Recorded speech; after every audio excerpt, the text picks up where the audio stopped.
Walang gagawin ko guys. Hindi ko alam. Ang gulo-gulo. Ayan, papakita ko sa screen. Nandyan sa screen. So yan, ganyan siya. Ganyan siya kataas pumasok sa amin. Biglaan taas yung ano. Pati yan, sa kwarto ko buti na iangat. Actually, na-stranded nga tayo nun eh. Kawawa naman to guys. After manakaw eh, nalubog yun sa baha guys. Ito yung picture oh, ayan. Oh shit! Oh shit! Yeah. Tingnan nyo, bumigay oh. Kasi bumuka kasi siguro nag-moist eh. Yo, what is up guys? Kamusta kayo lahat? Sana ayos lang kayo dahil ako. Ito, nakikita nyo naman yan. Muulan. Mabagyo pa rin. Alat. Siyempre, iasok tayo ng baha sa loob ng bahay. At yan. Mustahin natin yung motor ko. Kawawa naman to guys. After manakaw eh. Diba? Kita nyo. Hindi ko pa rin nalilinis kasi nalubog yun sa baha guys. Ito yung picture oh. Ayan. Diba? Hindi ko alam. Baka may mga kinalawang na dyan. Yung makina yan nalubog. Hanggang dito yan eh oh. Or basta dito. Sakop yung buong shock na yan. Buti nga hindi pinasok yung tambucho. Hindi ko alam. Dadalhin natin sa Fastech yan. Para ipa-flashing natin. Hindi ko pa kasi ni-start eh. Tsaka tinanggal ko yung baterya. Ito. Baterya. Ito nakalagay yung baterya natin na malaki. Kasi feeling ko aabutin. Pero buti na lang hindi. Pakita ko na sa inyo yung bahay namin. Yan si Boss Rain. Boss Rain! Shoutout! Yan. Kaka-operate lang ulit kasi 3 araw hindi nag-operate yung shop natin dahil nga sa bagyo. So, ayan. Kita nyo. Daming kalat. Luma na kasi yung bahay namin guys. Ito, papakita ko sa inyo yung kwarto. Ayan. Diba? Nag-hire tayo ng nililinis. Shoutout kila sir. Anong pangalan ng company niyo sir? Wonder Linis, sir. Wonder Linis yan. Wonder Linis. Panoorin niyo sa vlog ko to sir ha. Yan, pinaano lang natin. Actually kanina medyo magulo pa yan eh. Pero inanon ni mama, inayos ni mama yan. Yan, pati CR dun. Walang gagawin ko guys. Hindi ko alam. Ang gulo-gulo. Pero okay lang yan. Isa lang. Unahin muna natin itong bahay kasi hindi tayo makatulog ng maayos dito eh. So, susunod natin itong motor. Tara, samahan nyo ako. Para pag nalinis yung kwarto, ito naman, papalaundry natin itong mga ito. Let's go. So, ayan guys. Yung mga ano, ito nalubog din to. Pero okay lang yan kasi bags naman yan. Ayan. Ayan yung lalagayan natin. Pero nakakabit pa rin yung G-Rin natin. G-Rin bags. Diba? So, yun pa rin yan. So, yan. Tara, samahan nyo ako. Ayan. Papalaundry natin to para pag tapos na maglinis sa loob, sarap na higaan kasi bago yung mga punda. Let's go.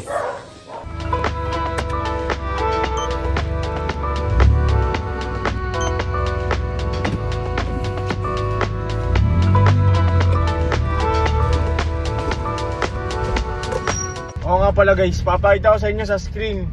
Meron kasing capture sa CCTV doon sa garahe na. Papakita ko sa inyo kung gaano kakalala yung ano. Hindi naman sobrang lala kumpara sa iba, diba? Syempre, thankful pa rin tayo guys dahil hindi ganun kataas talaga. Pero ayun, perwisyo pa din eh. Wala tayong magagawa dahil kalikasan yan eh. At sana sa mga nasalanta, no, sana ayos lang kayo. Hindi na ako nakapag-post guys, sa totoo lang, natutulala ako kasi hindi ko alam kung anong sisimulan kong ayusin, ganun. Tapos sira pa yung motor. Basta, nagsabay-sabay lang talaga. Ayan, papakita ko sa screen. Nandyan sa screen. So yan, ganyan siya. Ganyan siya kataas pumasok sa amin. Biglaan taas yung ano. So, pati yan, sa kwarto ko buti na iangat. Actually, na-stranded nga tayo nun eh. Hindi tayo nakauwi.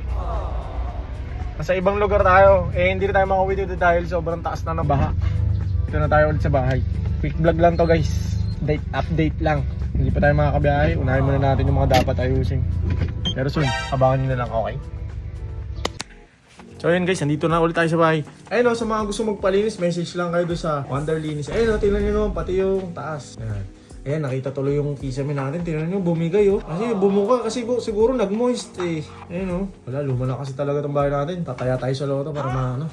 Kung gusto nyo magpalinis yan o, sa mga binaha dyan no. Ayan, message lang kayo sa page nila. Dito sa area, ayan, sakap nila ate yan at nila kuya sa Wonder Linis. Message lang kayo sa page. So, tapos, yun lang.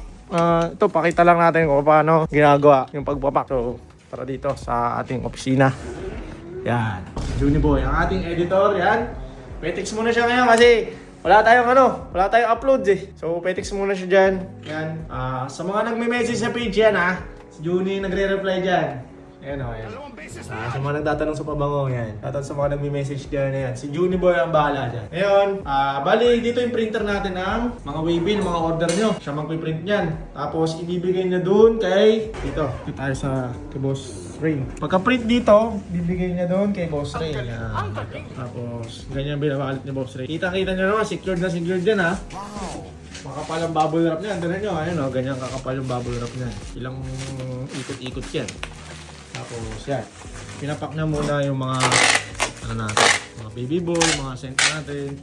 Iipon muna siya para mamaya dikit na lang siya ng dikit ng netong mga waybill. Ito yung mga umorder nung nakaraan, bagyo pa to eh, naabutan na. Tapos mamaya mga 4 o'clock or 3:30 kukunin na mga courier yan. Kasi yung mga nakaraan hindi makapasok dahil nga lubog dito sa area namin. So yun lang, basically yun lang, nag-update lang ako kasi wala tayo talaga ma-upload dahil hindi nga tayo makabiyahe, may mga inuuna lang tayong ayusin. So yun, maraming salamat guys, sana lahat kayo safe dyan sa mga nakakanood nito at sa mga nasalanta ng bagyo. Yan, ayan nyo, mayroong mga tutulong naman sa atin dyan, mga LGU tsaka sa mga, ayun, sa mga barangay natin. So yun, maraming salamat sa inyo guys, ingat kayo palagi. Sana makita na natin si Haring Araw very soon. So yun, peace!